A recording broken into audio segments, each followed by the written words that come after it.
Shab-e Yalda or Shab-e Chelleh is an Iranian festival celebrated on the longest and darkest night of the year, that is, in the night of the Northern Hemisphere's winter solstice. Calendrically, this corresponds to the night of December 2021 in the Gregorian calendar, and to the night between the last day of the 9th month and the first day of the 10th month of the Iranian civil calendar. The longest and darkest night of the year is a time when friends and family gather together to eat, drink and read poetry until well after midnight.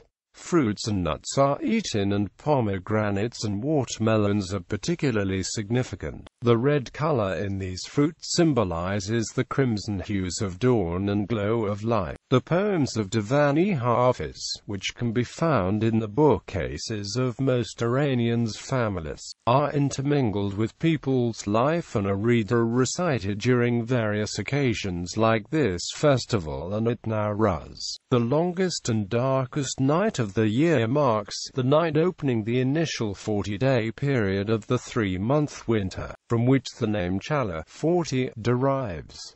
There are altogether 3 40-day periods, 1 in summer and 2 in winter. The 2 winter periods are known as the Great Chelleh period, overlapped by the Small Chelleh period. Shab-e Chelleh is the night opening the Big Chelleh period, that is the night between the last day of autumn and the first day of winter. The other name of the festival, Yalda, is ultimately a borrowing from Syriac-speaking Christians. In the 1st-3rd centuries, significant numbers of Eastern Christians settled in Arsasid and Sassanid territories, where they had received protection from religious persecution. Through them, Western Iranians came in contact with Christian religious observances, including, it seems, Nestorian Christian Yalda, which in Syriac literally means birth, but in a religious context was also the Syriac Christian proper name for Christmas,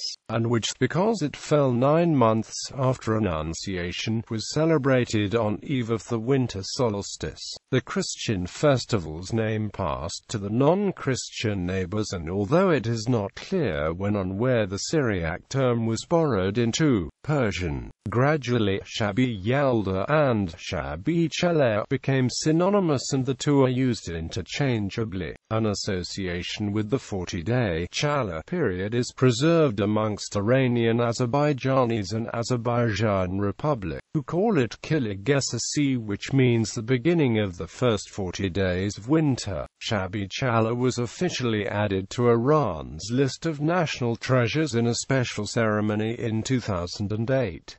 Customs and traditions. In Zoroastrian tradition, the longest and darkest night of the year was a particularly inauspicious day, and the practices of what is now known as Shab-e Chelleh Yalda were originally customs intended to protect people from evil during that long night, at which time the evil forces of Ahriman were imagined to be at the peak. People were advised to stay awake most of the night, lest misfortune should befall them, and people would then gather in the safety of groups of friends and relatives, share the last remaining fruits from the summer, and find ways to pass the long night together in good company. The next day was then a day of celebration, and the festival of the first day of day month was known as Oramruz or Navadruz. Although the religious significance of the long dark night have been lost, the old traditions of staying up late in the company of friends and family have been retained in Iranian culture to the present day. References to other older festivals held around the winter solstice are known from both Middle Persian texts as well as texts of the early Islamic period. In the 10th century, al-Biruni mentions the mid-year festival that ran from 11 to 15 days. This festival is generally assumed to have been originally on the winter solstice,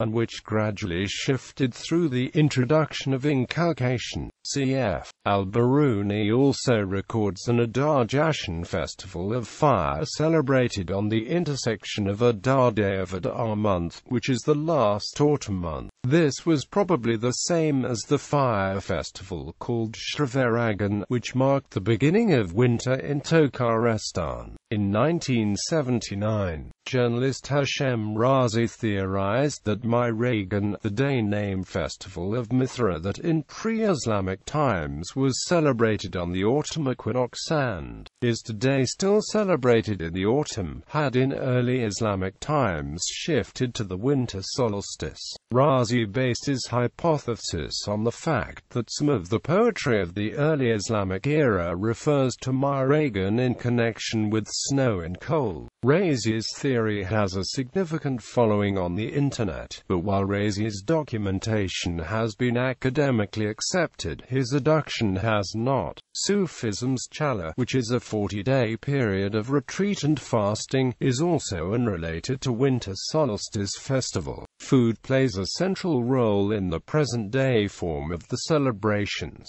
In most parts of Iran, the extended family come together and enjoy a fine dinner. A wide variety of fruits and sweetmeats specifically prepared are kept for this night are served. Foods common to the celebration include watermelon, pomegranate, nuts, and dried fruit. These items and more are commonly placed on a kursi, which people sit around. In some areas it is custom that 40 varieties of edibles should be served during the ceremony of the Night of Chelleh. Light-hearted superstitions run high on the Night of Chelleh. These superstitions, however, are primarily associated with consumption. For instance, it is believed that consuming watermelons on the Night of Chelleh will ensure the health and well-being of the individual during the months of summer by protecting him from falling victim to excessive heat, a disease produced by hot humus. In Khorasan, there is a belief that whoever eats carrots, pears,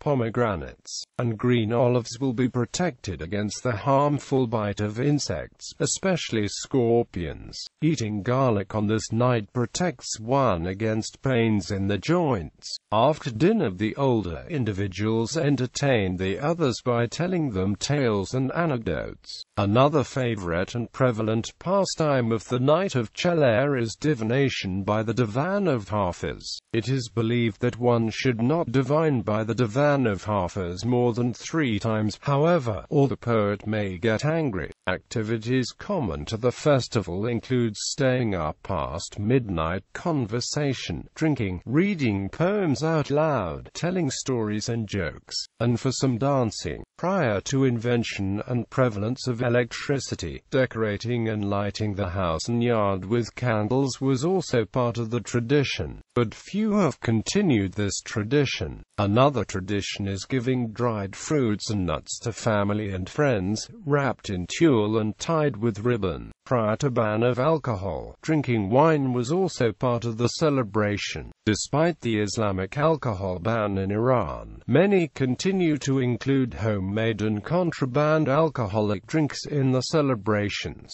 Another custom performed in certain parts of Iran on the Night of Chelleh involves young engaged couples. The men send an edible arrangement containing 7 kinds of fruits and a variety of gifts to the fiancés on this night. In some areas, the girl and her family return the favor by sending gifts back for the young man.